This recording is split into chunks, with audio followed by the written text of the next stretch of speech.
ට්‍රවුසර් එකක යට වාටිය ටිකක් පල්ලට තියෙනවා නම් මේකේ පළල අඩු කරන විදියයි අද මේ පෙන්වන්න හදන්නේ.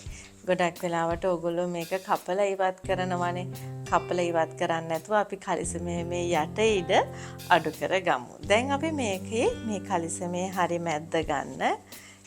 මැද්ද අරගෙන ඔයාට කලිසමේ යට අඩු වෙන්න ඕනේ ප්‍රමාණය මේ විදියට මෙතන ඉඳන් උඩට අඟල් 1/2ක් විතර මහන්න. මේකට මැෂින් එක ඕනේ නැහැ. ඔයාට අතේම මේ වැඩේ කරගන්න පුළුවන්. ඔයාට අඩු වෙන්න ඕනේ ප්‍රමාණය මේ විදියට අපි උඩට මහගෙන යනවා.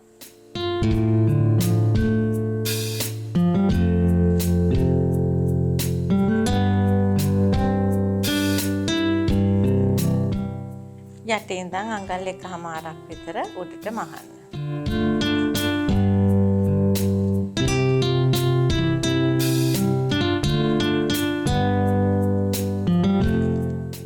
මේ විදියට උඩට මහගෙන මෙතන ඉඳන් මෙතනට අඟල් 1/2ක් විතර මහගත්තා. දැන් ඊට පස්සේ ඒ මූට්ටුව ඔයා මෙතනින් පැතලි කරලා මෙතන පිටිපස්සේ මෝට්ටුව මෙහෙම පැතලි කරලා ඊළඟට එතනට මෙන්න මේ වගේ චූටි බටන්ස් දෙකක් යටට අල්ලගන්න.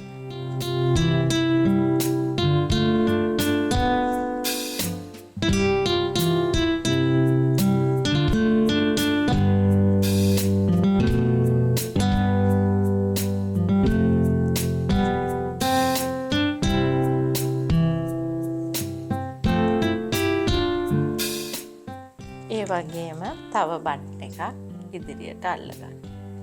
දැන් එතකොට කකුලේ යට වාටිය අඩු කරගන්න ඕන වුණාම කපලා ඉවත් කරන්න නැතුව මේ විදියට චූටි ප්ලීට් එකක් තියලා ඒක ලස්සන කරගන්න පොඩි බටන්ස් දෙකක් අල්ලන්න.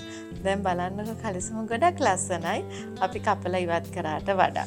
ඉතින් මෙන්න මේ වගේ පුංචි ටිප්ස් ඔයාලගේ ඇඳුම් වල තියෙන අඩුපාඩු නිවැරදි කරගන්න මම හිතනවා ගොඩක් වටිනවා කියලා. එහෙනම් මේ වගේ අලුත් වීඩියෝ එකක් එක්ක ඔයගොල්ලෝ බලන්න ඉක්මනට එනවා. ගිහින් එන්න.